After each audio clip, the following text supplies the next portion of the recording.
Good morning student, welcome to TSN school class 7 subject है हिंदी। वसंत पाठ्य पुस्तक में आज हम पाठ 15 नीलकंठ, जो कि लेखिका महादेवी देवी वर्मा द्वारा रचित है, उसका अध्ययन कर रहे हैं। नीलकंठ मतलब नीला है कंठ जिसको अपन क्या कहते हैं, नीलकंठ किसका होता है? आपने देखा होगा मोर का नील क्या होता है? जो नीलकंठ मतलब गर्दन, नीली जो गर्दन होती है, ठीक है ना, उसके बारे में अध्ययन कर रहे हैं आज। उस दिन एक अतिथि को स्टेशन पहुंचाकर मैं लौट रही थी। कौन? जो महादेवी वर्मा है, लेखिका, अपनी जिस पाठ की लेखिका है, वो कहाँ से लौट रही थी? अतिथि मतलब मेहमान को कहाँ पर पहुंचाकर? स्टेशन पर पहुंचाकर। कहाँ से लौट रही थी? स्टेशन से लौट रही थी। चिड़ियों और खरगोशों की दुकान का एक ध्यान आ गया। किसके? महादेवी वर्मा के जो दिमाग में क्या आ गया? चिड़िया और खरगोशों की दुकान का ध्यान आ गया। मैंने ड्राइवर को उसी ओर चलने का आदेश दिया। किसने? महादेवी वर्मा ने जो चिड़िया और खरगोश की दुकान पर जाने का आदेश दिया। बड़े मियाँ चिड़िया वाले की दुकान के निकट पहुंचते ही उन्होंने सड़क पर आकर ड्राइवर को रुकने का संकेत दिया। मतलब जो बड़े मियाँ हैं वो चिड़िया वालों की मतलब चिड़िया रखते हैं, उसकी दुकान कहाँ पर? पास आते ही किसने? महादेवी वर्मा ने किसको? ड्राइवर को रुकने का इशारा किया, मतलब संकेत किया। मेरे कोई प्रश्न करने के पहले ही उन्होंने कहना आरंभ किया, सलाम गुरुजी। मतलब महादेवी जो वर्मा है लेखिका के मतलब प्रश्न करने से पहले ही किसने? जो बड़े मियाँ हैं उन्होंने किसको कहा? सलाम गुरुजी। मतलब जो महादेवी वर्मा लेखिका को क्या कहा? सलाम गुरुजी। पिछली बार आने पर आपने मोर के बच्चों के लिए पूछा था। शंकरगढ़ से एक चिड़ीमार। चिड़ीमार कौन होता है? जो चिड़ियों का शिकार करता है। 2 मोर के बच्चे पकड़ लाया है, एक मोर है और एक मोरनी। आप पाल ले। मोर के पंजों से दवा बनती है, सो ऐसे ही लोग खरीदने आए थे। मतलब जो चिड़िया वाला है, जो चिड़िया की रखने वाला जो है, जो चिड़ियों का जो व्यापार करता है, वो बता रहा है किसको? महादेवी वर्मा को, लेखिका को, कि मोर के जो पंजों से क्या बनती है? दवा बनती है। सो ऐसे ही लोग मोर के जो बच्चे थे उनको खरीदने आए थे। आखिर मेरे सीने में भी तो इंसान का दिल है, मारने के लिए ऐसी मासूम चिड़ियों को कैसे दूं? तो वो कहता है कि भाई ऐसे लोग जो मोर के जो पंजों से दवा बनती है, ऐसे लोग उसको खरीदने आए थे। पर मेरे भी मन में क्या है, मेरे जो दिल में क्या है? इंसानी दिल है मेरा जो सीने में।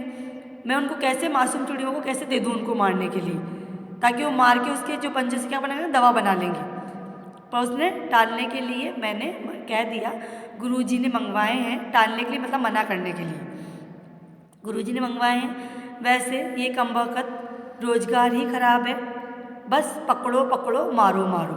मतलब ये जो चिड़ियों वाला दुकानदार जो है ना, बड़े मियाँ, वो कह रहा है कि जो हमारा व्यापार है वो बहुत ही खराब है, कि बस पकड़ो पकड़ो और फिर उनको मार डालो। बड़े मियाँ के भाषण की तूफान मेल के लिए कोई निश्चित स्टेशन नहीं थी। तूफान मेल मतलब भाषण, मतलब वो एक रफ्तार में चलती जाती है, मतलब उसके कोई रुकने का कोई स्टेशन नहीं होता है, मतलब कुछ उसको रुकना नहीं है, एक गति में ही चलती रहती है। सुनने वाला थक कर जहाँ रोक दे वही स्टेशन मान लिया जाता है। मतलब वो भाषण उपदेश देता ही जाता है, पर सुनने वाला क्या होता है? थक हार कर उसको कह देता है भाई अब यहीं रुक जा। इस सत्य से परिचित होने के कारण ही मैंने बीच में उन्हें रोककर पूछा। लेखिका जो है महादेवी वर्मा, वो उसके मतलब उस व्यवहार को जानती थी, परिचित थी उससे, कि भाई एक बार स्टार्ट हो जाता है तो ये बंद ही नहीं होता इसका भाषण। तो उन्होंने बीच में रुककर पूछा, मोर के बच्चे कहाँ हैं? बड़े मियाँ के हाथ के संकेत का अनुसरण करते हुए, अनुसरण मतलब पीछे पीछे चलना, करते हुए मेरी दृष्टि एक तार के छोटे से पिंजरे तक पहुंची, जिसमें तीतरों के समान 2 बच्चे बैठे थे। पिंजरा इतना संकीर्ण मतलब छोटा था, कि वे पक्षी शावक जाली के गोल फ्रेम में किसी बड़े जड़े हुए चित्र जैसे लग रहे थे। मतलब पिंजरा इतना छोटा था कि जो बच्चे थे मोर के, वो किसके समान लग रहे थे? तीतरों के बच्चों के समान लग रहे थे। पक्षी शावक मतलब पक्षी के बच्चे, जो पक्षियों के जो बच्चे होते हैं, शावक मतलब होते हैं बच्चे, वो जाली के मतलब गोल फ्रेम के में किसी जड़े चित्र के जैसे लग रहे थे कि जैसे इसके अंदर उनको जड़ दिए गए हों, जैसे उनकी पिक्चर होती है ना गोल फ्रेम के अंदर चलचित्र जो होते हैं अपने चित्र दिखाई दिखते हैं, ऐसे लग रहे थे। मेरे निरीक्षण के साथ साथ बड़े मियाँ की भाषण से मेल भी चली जा रही थी। ईमान कसम गुरुजी, चिड़ीमार ने मुझसे इस मोर के जोड़े के नगद 30 रुपये लिए हैं। कितने रुपये लिए हैं? 30 रुपये लिए हैं। बरहा कहा, भाई जरा सोच तो, अभी इनमें मोर की कोई खासियत भी नहीं है कि तू इतनी बड़ी कीमत ही मांगने चला। पर वह मुझे क्यों सुनने लगा। आपका ख्याल करके अछता पछता कर देना ही पड़ा। जब जो वो कह रहा है कि भाई 30 रुपये लिए हैं इसके, तो कौन लेखिका जो कहती है कि भाई ज़रा सोच तो ले, तो इतने पैसे मांग रहा है इसके, अभी इन मोर की इनमें खासियत ही क्या है, ये तो छोटे बच्चे हैं अभी, भाई बड़े थोड़े ना हुए हैं, तो जो मोर की खासियत दिख रही है इसमें, तो इतनी बड़ी कीमत कैसे मांग सकता है। कौन कह रहा है? लेखिका कह रही है उस दुकानदार से। अब आप जो मुनासिब समझे। अस्तु 30 चिड़ीमार के नाम के और 5 बड़े मियाँ के इनाम के देकर जब मैंने वह छोटा पिंजड़ा कार में रखा, तब मानो वह जाली के चौखट का चित्र जीवित हो गया। मतलब उसने क्या करा, 30 रुपये तो उसके दे दिए उनके दोनों बच्चों के, और 5 रुपये इनाम के दे दिए। किसको? जो चिड़ियों का जो दुकानदार चिड़ियों को बेचता था उसके दुकानदार को। और वह छोटा पिंजड़ा कार में रखा, तब उसे मानो लगा कि वो चौखट का चित्र जो है वो जीवित हो उठा है। मतलब जो छोटे छोटे बच्चे हैं उसके अंदर वो क्या है, जीवित हो उठे हैं। दोनों पक्षी शावकों के छटपटाने से लगता था मानो पिंजड़ा ही सजीव और उड़ने योग्य हो गया है। मतलब जो छोटे जो मोर के जो बच्चे थे वो क्या करने लगे, झटपटाने लगे कि भाई जैसा मतलब सजीव हो गए हो बच्चे, उनमें कोई जीव मतलब जान आ गई हो और वो उड़ने योग्य हो गए हो। घर पहुंचने पर सब कहने लगे तीतर है, मोर कहकर ठग लिया है। भाई घर पहुंच पर जब उसने दिखाया उन बच्चों को कि मोर तो लग ही नहीं रहे हैं, भाई तेरे को ना ठग लिया है, तीतर के बच्चे दे दिए हैं ये। कदाचित अनेक बार ठगे जाने के कारण ही ठग जाने की बात मेरे चिढ़ जाने की दुर्बलता बन गई है। कदाचित मतलब अनेक बार वो ठग जाने के कारण उसकी बात वो चिढ़ गई, एक उसको गुस्सा आया, दुर्बलता बन गई, मतलब मेरी कमजोरी बन गई है कि भाई मैं कितनी बार ठग चुकी हूँ, इस कारण ही सब मुझ पर चिढ़ा रहे हैं, तो इस कारण ही क्या उसकी जो कमजोरी बन चुकी है। आप प्रसन्न होकर मैंने कहा, मोर के क्या सुरखाब के पर लगे हैं, तो पक्षी ही है, तो पक्षी ही। भाई आप प्रसन्न होकर चिढ़ जाने के बाद में उसने अपनी कमजोरी की वो जो लोग कह रहे थे कि भाई तेरे को ठग लिया है, मोर की जगह क्या तीतर दे दिए हैं, तीतर के बच्चे दे दिए हैं, तो वो आप प्रसन्न मतलब उदास खुश ना होकर उसने चिढ़कर बोला कि भाई क्या भाई उनके कोई सुरखाब लगे हुए हैं क्या, उनमें कोई कुछ ऐसी खासियत चीज़ है, जो पक्षी तो हैं वो भी। चिढ़ा दिया जाने के कारण ही संभवतः उन दोनों पक्षियों के प्रति मेरे व्यवहार और यत्न में कुछ विशेषता आ गई। मतलब उसको चिढ़ाने के बाद में उसके व्यवहार में, लेखिका के व्यवहार में क्या आ गई, कुछ अलग ही नज़रिया आ गया उसमें। पहले अपने पढ़ने लिखने कमरे में उनका पिंजरा रखकर उसका दरवाज़ा खोला, फिर 2 कटोरों में सत्तू की छोटी छोटी गोलियां और पानी रखा। वे दोनों चूहेदानी जैसे पिंजरे से निकलकर कमरे में मानो खो गए, कभी मेज के नीचे घुस गए, कभी अलमारी के पीछे। कौन? वो दोनों जो मोर के बच्चे हैं, उनका पिंजरा खोल दिया, उसके बाद में क्या करा, उनको तो छोटी छोटी सत्तू की जो गोलियां बना कर रख दी और पानी रख दिया इसमें 2 कटोरों के अंदर। तो वो जो निकल कर वो क्या करने लगे, कभी मेज के नीचे घुस जाते, कभी अलमारी के पीछे। अतः मैं इस लुका छुपी में से थक कर उन्होंने मेरे रद्दी कागजों की टोकरी को अपने नए बसेरे का गौरव प्रदान किया। जो रद्दी कागज होते हैं जो अपन को यूज़ नहीं होते हैं, उनको क्या करा उन्होंने, उन जो मोर के जो शावक थे मतलब जो बच्चे थे, उन दोनों ने उस टोकरी को अपने नए बसेरे मतलब वहीं उन्होंने बैठना स्टार्ट कर दिया, अपना घोंसला बना लिया। 2-4 दिन वह इसी प्रकार दिन में इधर उधर गुप्तवास करते और रात में रद्दी की टोकरी में प्रकट होते रहे।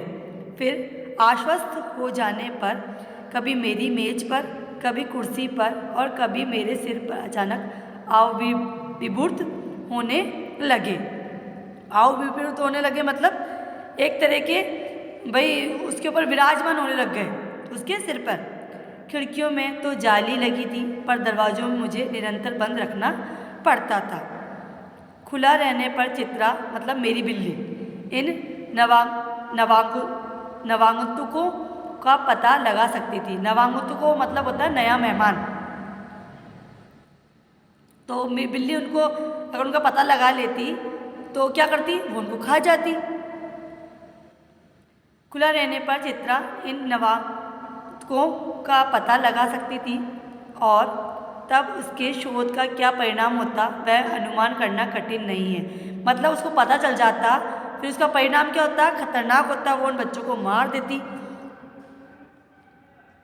वैसे वह चूहों पर ही आक्रमण नहीं करती, परंतु यहाँ तो दो सर्वथा अपरिचित पक्षियों की अनधिकार चेष्टा का प्रश्न था। मतलब कहने का मतलब यह है कि भाई जब दो नए प्राणी वहाँ आ गए तो चूहों पर आक्रमण नहीं करती थी, पर उसके अनाधिकार मतलब उसका अधिकार की चेष्टा का प्रश्न था। भाई उसका अधिकार किसी और को मिल रहा था।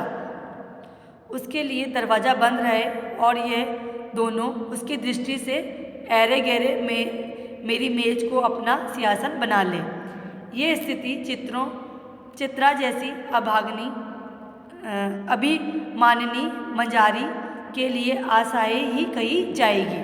मतलब उसके लिए भाई ये उसकी दृष्टि से बचे रहें, किससे, बिल्ली के दृष्टि से बचे रहें और ये अपना जो अपना सिंहासन अपने मतलब स्थिति के अनुसार बना ले। तो ऐसा करना उसके लिए क्या था, आशाएं था। जब मेरे कमरे का कायाकल्प चिड़ियाखाने के रूप में होने लगा तब मैंने बड़ी कठिनाई से दोनों चिड़ियाओं को पकड़कर जाली के बड़े घर में पहुंचाया जो मेरे जीव जंतुओं का सामान्य निवास है। जब उसको ऐसा लगा लेखिका के कि भाई अब मेरा जो कमरा है वो किसके रूप में दिखने लग गया है, चिड़ियाखाने के रूप में दिखने लग गया है। तो उसे बड़ी कठिनाई हुई। तो उसने दोनों जो चिड़िया मतलब जो दोनों मोर के बच्चे थे उनको पकड़कर किसमें, जाली के बड़े घर में पहुंचाया जहाँ पर उसका जीव जंतुओं का सामान्य निवास था, जहाँ पर वो अपने जीव जंतुओं को रखती थी। दोनों नवागंतुकों ने पहले में रहने वालों में वैसा ही कौतूहल जगाया जैसा नववधु के आगमन पर पारिवारिक में स्वाभाविक है। मतलब जो दोनों नए मेहमान थे उन्होंने ऐसा मतलब शोर मचाया वहाँ पर, जैसे कैसे होता है नववधु जब नई वधु आती है, जब आगमन पर परिवार में क्या होता है, एक स्वाभाविक होता है कैसे जोरों शोरों पर लक्का कबूतर नाचना छोड़कर दौड़ पड़े और उनके चारों ओर घूम घूम कर गुटरुगु की रागनी अलापने लगे। मतलब एक नए जब अपने मेहमान आते हैं तो अपन अलग ही मतलब अपना जो स्वभाव होता है वो चेंज हो जाता है अपनी आदतों में। जैसे कबूतर नाचना छोड़कर उनके आगे पीछे क्या करने लगे, घूमने लगे और गुटरुगु करने लगे। बड़े खरगोश सभ्य सदों के समान क्रम में से बैठकर गंभीर भाव से उनका निरीक्षण करने लगे, मतलब उनकी जांच पड़ताल करने लगे। किसके, उन दोनों पक्षियों की। उनकी